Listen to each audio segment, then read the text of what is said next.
What's up, MetaFam? I hope you guys enjoyed the two streams that we had previously today. We had one at 9:30 Eastern Standard Time. It's the DCTV crew hanging out early in the morning, giving you guys news you can use. And then obviously we had Own the Chaos at 3:45 p.m. Eastern Standard Time. And we had several of the DCTV crew people show up.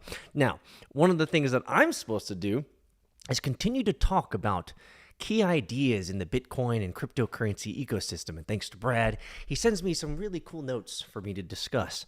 And frankly, quite frankly, I have about 200 emails to get to. And you know what? I'd rather stream than write emails. So let's talk about one key sign. Bitcoin is ready to explode. A parabolic Bitcoin bull run is likely after this dormant coin supply peaks past data suggests. So let's get into this, guys. The view that Bitcoin's fate is closely tied to what the Federal Reserve does has been widely discussed, and we've talked about this a lot on this stream as well. As a result, most traders looking to time the next parabolic bull run are waiting for the world's most powerful central bank to declare victory over inflation and abandon liquidity tightening. I know we talk about this a lot. So the question is, when is it going to happen? Well, while the Fed decisions are undoubtedly important, indicators unrelated to macroeconomic factors and unique to the crypto market, like coin dormancy metrics, could be equally valuable in timing the next bull run. Quote, dormant supply peaks are springboards for upwards price action, says Nike Bhatia, author of the best-selling book Layered Money, and market analyst Joe Consorti wrote in the latest edition of the Bitcoin Layer newsletter. Bhatia concluded that after noting Bitcoin's tendency to chalk up sharp multi-month rallies after the percent of circulating supply inactive for at least a year has peaked. Interesting.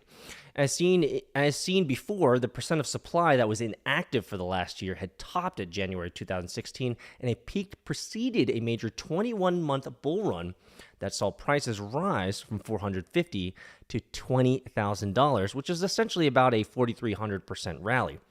I remember that rally. I was there. Similarly, Bitcoin went berserk after the metric peaked in the third quarter of 2020, rallying from 10 grand to over 60,000 in 6 months to April of 2021.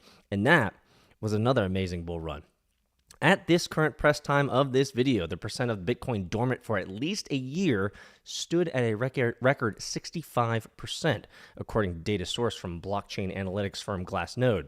If history is to be a guide, Bitcoin may see another meteoric rally once the metric has peaked. Quote, if 2/3 of Bitcoin is off the market and not for sale for an extremely long period of time, the price is driven up when more buyers enter the market bidding for the finite supply, a scenario that has played out in Bitcoin twice before, Bhatia noted, adding that there are more unspent 1-year-plus old coins than ever before. So maybe there is something to these dormant coins.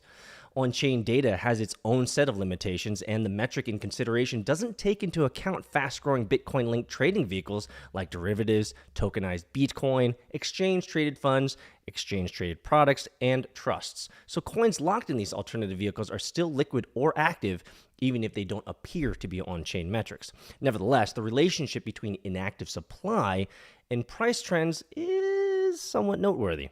So is this causal or circumstantial? Well, frankly, we don't really know. But when data moves in inverse tandem in previous cycles, it catches our eye, and frankly, it demands our attention. And you guys know I love looking at the kind of the macroeconomic movements of Bitcoin, and I'm going to be publishing 5 visuals tomorrow around 9:45 a.m. Eastern Standard Time on our other YouTube channel. So make sure you check that out. Anyway, Bitcoin changed hands at 19,750 at press time, down 0.5% on the 24-hour basis, according to CoinDesk data. So let me ask you guys, are dormant coins really a metric to follow? Or are all the other metrics that I tell you guys about probably the ones that matter the most? You let me know. See you in Discord, MetaFam.